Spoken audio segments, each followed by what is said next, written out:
आपने कभी सोचा है कि हम जो परंपराएं निभा रहे हैं उनका सच में कोई अर्थ भी है या हम बस यूं ही निभाते जा रहे हैं? अब एक बहुत सुंदर प्रसंग सुनिए। दिल से सुनना, दिमाग में बिठाना और फिर खुद से सवाल करना। बहुत समय पहले एक महात्मा जी अपने शिष्यों के साथ जंगल से गुजर रहे थे।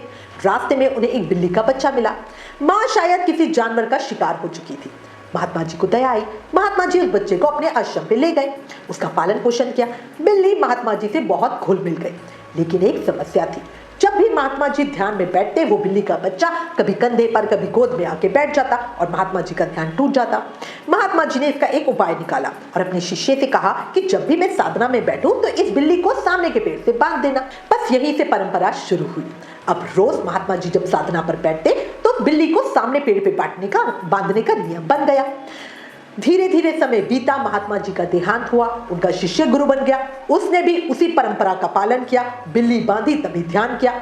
फिर बिल्ली मर गई तो नई बिल्ली लाई गई। धीरे धीरे बिल्ली बांधकर ध्यान एक नियम बन गया। समय बीता, आश्रम बढ़े, गांव जुड़े, लोगों ने मान लिया कि जब बिल्ली बंधी होती है तभी ध्यान अच्छा लगता है। लोग खास तौर पर बिल्ली पालने लगे।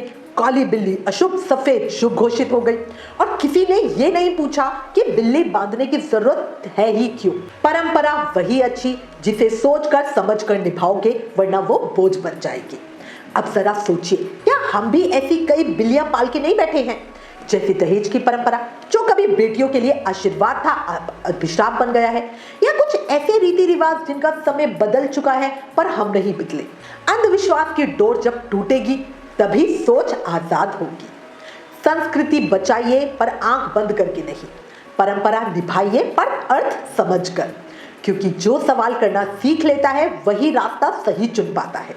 अब आप बताइए, क्या आपके जीवन में भी कोई ऐसी बिल्ली है जिसे आप बस परंपरा के नाम पर अब तक अपने साथ पाले हुए हैं?